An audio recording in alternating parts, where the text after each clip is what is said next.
Hey everybody, it's Mama Soul Doc, Dr. Maya Alapin. I am not a medical doctor.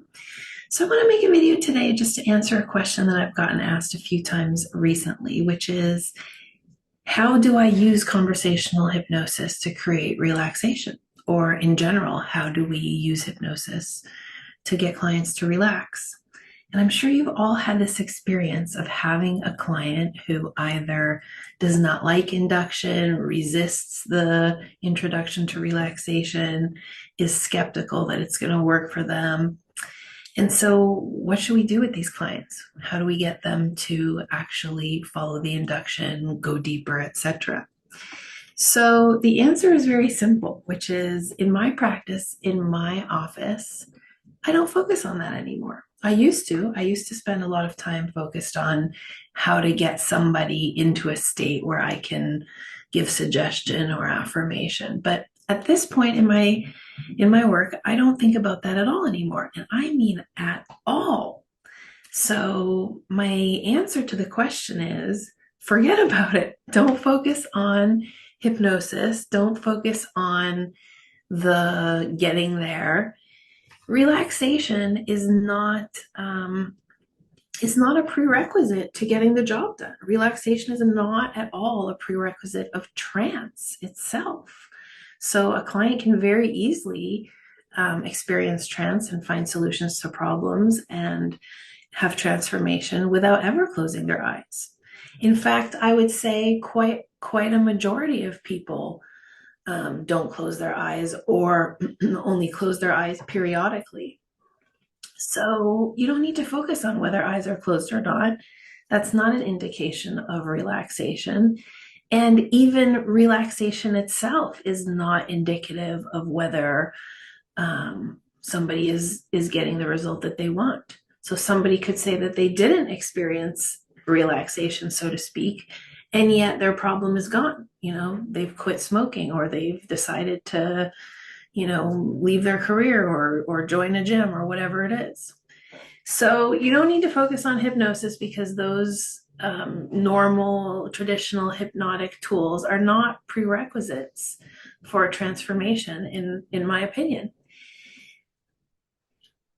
Another way of saying this would just be to say relaxation does not guarantee change. So don't worry about relaxation. Worry about change.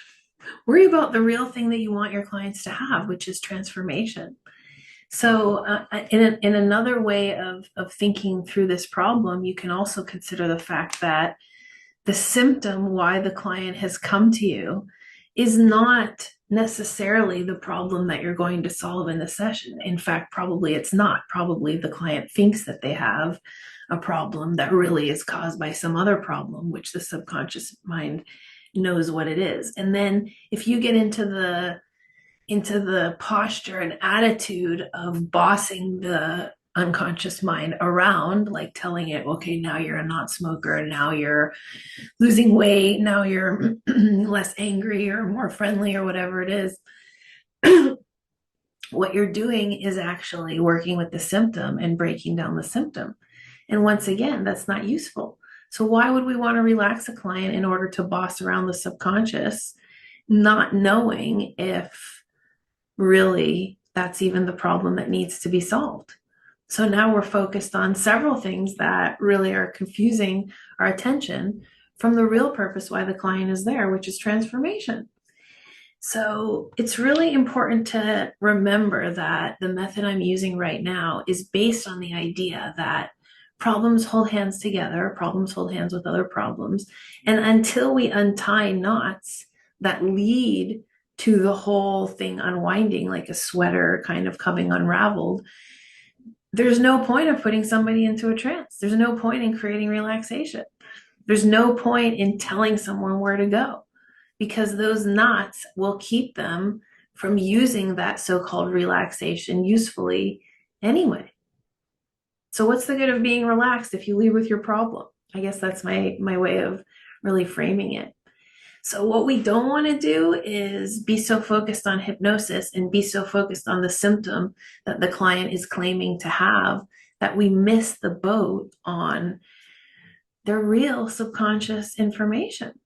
And that's the beautiful thing about my practice and why it works so effectively is I'm not fixated on anything. All I'm fixated on is the client.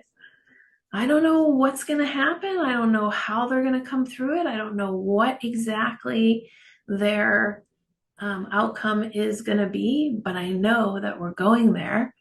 And through that belief and confidence, the subconscious reveals to me what's going to happen. I don't need to tell it, hey, you relax and listen to me. Because how would I know? Only it knows. So, what I really focus on in my practice and with my clients and with my students is letting hypnosis and letting trance be natural.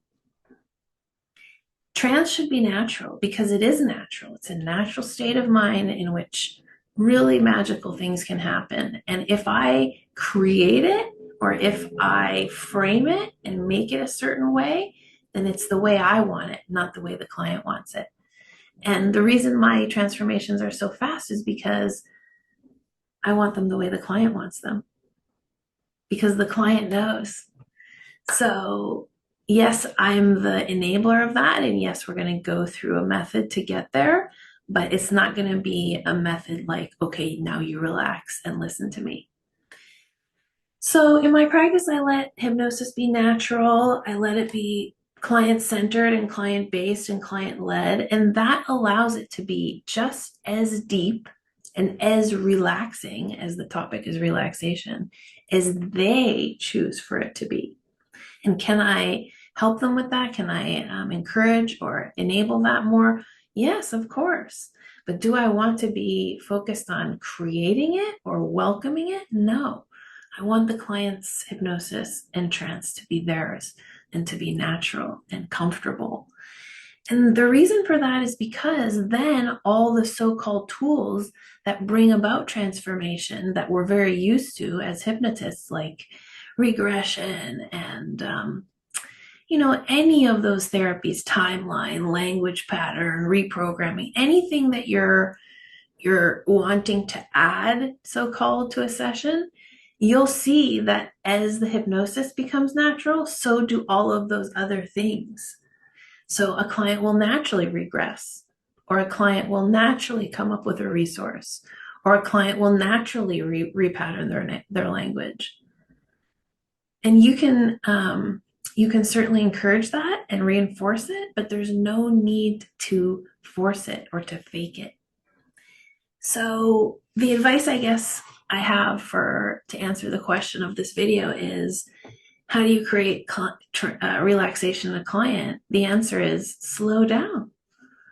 Slow down, go really into them, allow the client to be absolutely central. Fixate your attention on that, hypnotic attention, all the way to the core on the client. Don't import a technique, don't force them into a place, but let their beautiful subconscious mind talk to you, because that's what you're good at, reading the subconscious. That's your expertise as a hypnotist. So you don't need to add all those other pieces in between you and the hypnosis and the trance and the client. Let it be there as a natural byproduct of hypnotic attention. I'd love to answer any other questions you have. Thank you for listening. This is Dr. Maya Alapin in Montreal, Quebec.